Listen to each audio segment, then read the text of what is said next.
Hey, what's up? It's Tim back again. So, why am I here? Nah, I got nothing. Anyway, no, I got a stack of records here. And the reason being is because my really good friend,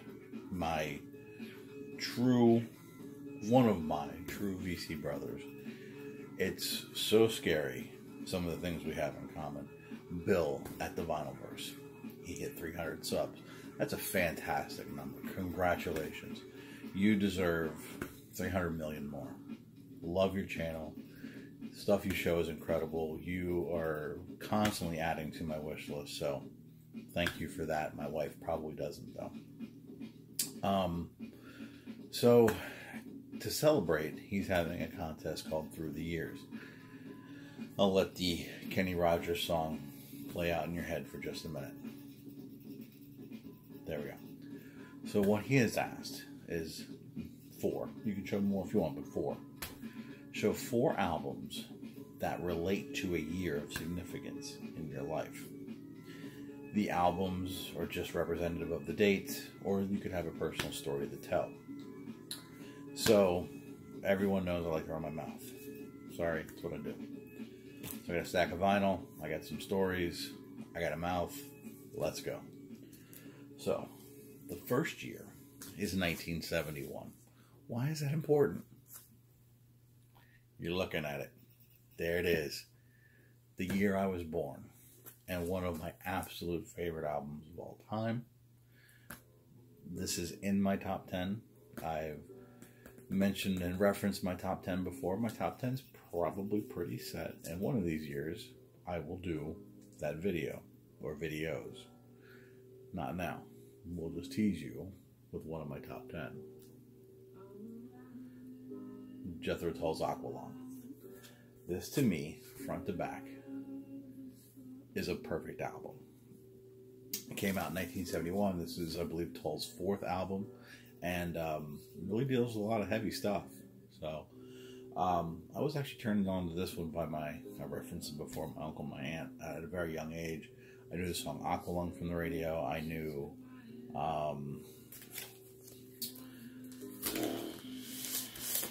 Crosstown Mary from the radio. Kind of knew I knew Locomotive Breath from the radio. M43 got a little bit of play, but it wasn't as big as the others. But when I heard this album, it was done. It is my favorite Tull album. It is in my top 10. Need I say more? So that is 1971. Me. So let's fast forward a long way. We're going to fast forward to 1985. Why 1985? Well, I started high school in 1985. And a lot of change, you know. You're no longer a kid. You're a teenager. You're responsibilities. You got to come home and do chores, and you got 2 to 3 hours of homework, and you have to be responsible enough to do it on your own, and not being poked and prodded by your parents. And then there's the social peers and things like that. So music was my escape. And one of my favorite albums from that year is Mr. Welcome to the Real World. Fitting title, right? So this album not only has Kyrie, great cut, Broken Wings, another great cut. I just remember picking this up not too long after it came out and just falling in love with it. Sure, it was pop. Dig those 80 hairstyles. I mean, you got everything from, this guy looks like, I can't remember his name now, and I'm not even going to try to butcher it. This guy looks like he's Jalil from, I think it was his name. Khalil, dude from Kajagoogoo. I can't remember his name. It's late, I'm tired. Sue me. I know I forgot names on camera. Whoop-de-doo. There's jokes, but I'm not going there. This album I absolutely love and spun quite frequently. So, welcome to the Real World, Mr. Excuse me. Mr. 1985. So now let's fast forward. I've graduated high school. Plans to go to college kind of got thwarted because my mom fell ill. Ultimately passed. I fell in love with somebody. We created a kid, got married, and it didn't work. And I was at a low point. So it was 1996. My son was 2 at the time. The relationship was bad. It was doomed from the start, and I'm adult enough to say that now. I'm fortunate enough to say that I still, am in very close contact with my son. So, I'm blessed for that. But I was at an all-time low. I was really at a turning point in my life where I wasn't quite sure where I was headed. And I was bad. So I called up a buddy of mine and I said, look, I got to do something. I got to do anything to get my mind off of this. Let's go to a record store. Let's just go hang out. Let's go get some dinner and just whatever. So we got some dinner and we found ourselves near a Tower Records. Missed that place. The place I could get lost in for days. Just because the sheer size. Prices weren't all that great, but is what it is. So we go in and I'm walking around and I'm picking up some CDs, and I had wandered into the jazz section and wasn't quite sure if I wanted anything in there. So we were there for a good hour and a half probably, and he had some CDs in his hand, and he was putting some back and kind of changing his mind as he found different stuff. And I said, well, hey, I'm gonna go check out one more spot, and then I should be ready to go. So I go past there. They used to have listening magazines. They called them because, the magazine cartridges. So they'd have them, where you could listen to some new stuff and if you like to pick up the CD. And this cover just jumped out at me, and it just intrigued me. It was a picture of a record store. It was a picture of somebody grooving. Excuse me. Man, somebody grooving in a record store. It just looked awesome. I was like, man, wow, I want to go there. So I pick up the CD. And this is the picture I see. And that's the back of it. It's got the song titles. And look, the spine is DJ Shadow. I don't know who this guy is, so I hit play. So, a wall of noise that was created from a turntable. And, I'd been a DJ, so I kind of got an idea of what was being done. And I'd say it was called a pause mix, but it was literally just chops of snippets of cuts called Best Foot Forward. And it lasted a couple minutes. It was a very intro track. And then I heard this very haunting piano come through. And we were into the first real track of the song, Building Steam with a Grain of Salt. It was an instrumental piece, and it was really created out of obscure samples. Nothing I'd ever heard. But it built, and it builds, and it builds, and I can, having some knowledge around the beat production and things like that, because I had dabbled with that, I kind of knew when he was using samplers and things like that, and basically how he was constructing it, but it was something otherworldly to me. It was just, this was hip-hop, but it wasn't hip-hop. Then the next song, the number song, more of a traditional, almost hardcore style. A lot of cuts, a lot of number countdowns, and a lot of those samples I was familiar with because they were from classic hip-hop beats. But the album just continued to grab hold of me.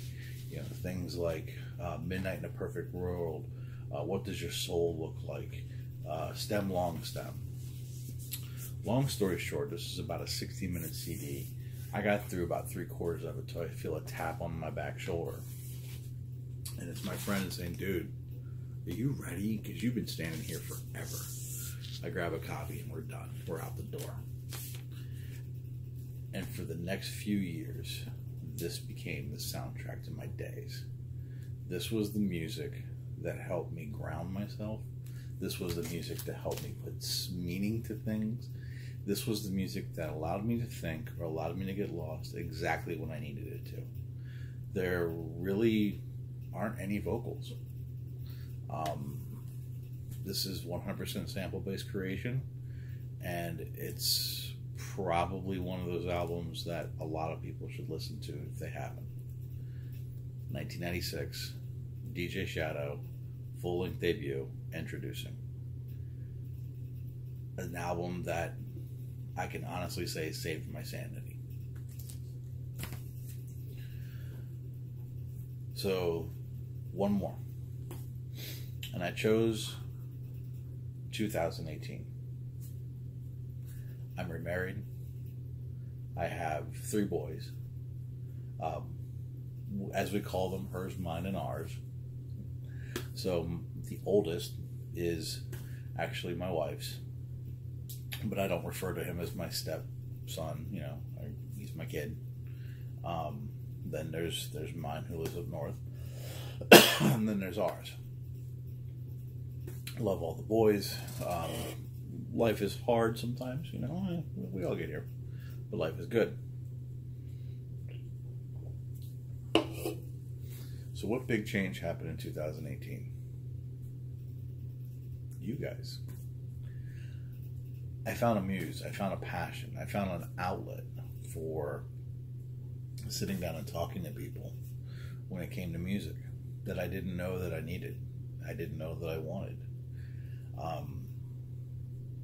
It started with, in 2017, considering getting really heavily back into gaming and looking at game rooms and game room setups and things like that. And so I would search like game room tours, and I was subscribed to a few people and watching their reviews and things, everything else like that. And it popped up with a vinyl room tour. And I want to say one of the earliest ones that I remember was Mr. Hall of Fame. We all know Brandon. And that just started it. And something just clicked. And I was like, yes, that's what's been missing in my life, is the passion of music that I still had, but there were people out there like me. There were people out there that get it, that like the nuances of a different label and everything else like that. So the passion grew and grew and grew. And so in 2018, as my collection started to be rebuilt from years gone by, I started making videos. And here we all are. And one stellar thing that came out of 2018 for me was this: Jimi Hendrix, Both Sides of the Sky. So this was the third in a release collection of, I would say, of demos and early releases and B-sides and unavailables and alt takes and songs we'd never heard or remixes we would never see, or whatever the case may be, from the Hendrix family, produced with Eddie Kramer, Hendrix's longtime producer. So I talked about this album when it came out. I picked it up. I actually reviewed it here on this channel, and you know, here we are. Many, many moons later, I'm still doing it. I'm still loving it, and I can honestly say that I have made some of the best friends and people I consider family through this. So to me, that was probably the piece of the personal puzzle. Well, had nothing to do with my family, other than my sanity. Had nothing to do with really just other than my creativity and my passion for music and really sparking it. I've made so many wonderful friends. I've met people that we've shared, we've bonded, we've hung out, whether it be in real life or virtually, that honestly I didn't think I would ever get out of this experience. So there we have it. It's long-winded. I'm long-winded. That's what you get here. Bill, you truly are a brother. I vow that one day I'm coming up there. I actually originally from Maryland, so I'm familiar with, I won't say the towns, but I'm familiar with that area. So one of these days I will have to find an excuse, like I need one, to go back home to Maryland and visit and drive a little north, because you truly are a brother and a friend, and it would be an honor to spend some time with you, just hanging out, talking music and digging and stuff like that. It would be an absolute blast. Congratulations on the 300 plus subs. You deserve, like I said, 300 million more. If you're not subbed to Bill, you know the drill. There is a link down below. You must, it is not a request, you must click that link, go over there, sub them, give them a high five, and check them out. Guarantee you, if nothing else, you'll get an education on Genesis. Everybody, thanks for watching. Please go support Bill. Support all of us. You know, we're all doing this for fun, so let's just have it, just as everybody have a good time. So, Bill, I'm sure I'll talk to you soon. Everybody else, be well. We'll talk. Peace.